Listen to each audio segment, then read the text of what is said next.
1 in 5 U.S. adults experience mental illness. 1 in 20 experience serious mental illness. And 17% of youth experience a mental illness. And these are only statistics in the U.S., not accounting for the global population. And that is why May, as Mental Health Awareness Month, is so important. With day after day feeling like a struggle, feeling alone, helpless, or that no one really cares. In reality, people do. Something as simple as checking on someone or making sure they're okay, even if you don't understand, can make all the difference in the world. If you or someone you love is experiencing some form of mental illness, it's always important to get help, even if it's harder to do. For more information, check out the links in the description below. You are not alone in your pain. You're entitled to the way you feel, and it's okay to not be okay.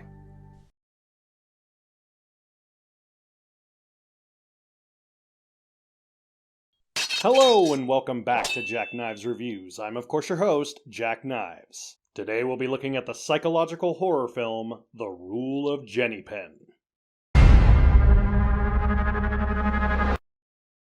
Elderly Judge Stefan Mortensen suffers a stroke that debilitates him and forces him to live in an elder facility.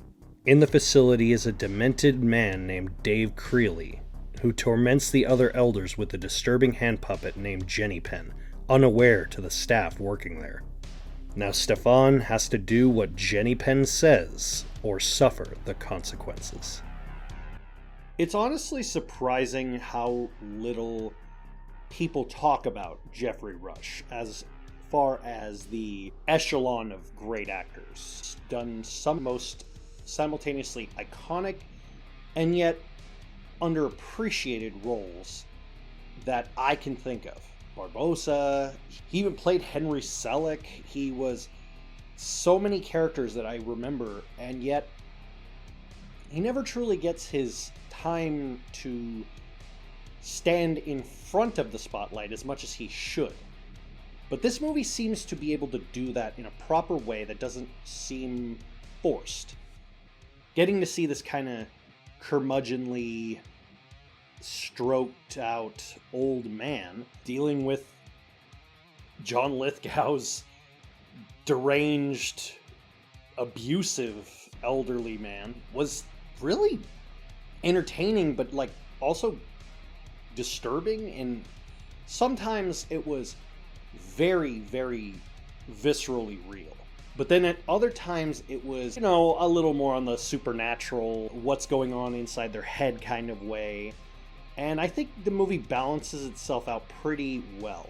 The movie is directed and written by James Ashcroft, and he's a relative unknown who went from somewhat of a small bit actor into this being his first major directorial debut. And honestly, for a first-time director, and I say this for anyone, the horror genre is always a great first step for acting, for directing, and honestly, it gives more creative freedom.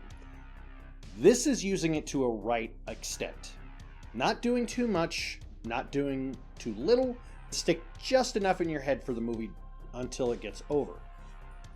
John Lithgow's performance is one of the most accurate depictions of a mentally unstable old man I've ever seen in movies. I've known people, and I've been elder folks' homes and those of the dementia-ridden, and yeah, I mean, it really feels like you're in one of those homes. And there's always at least one of them that you look at and you go, well, what are they like behind after I'm gone?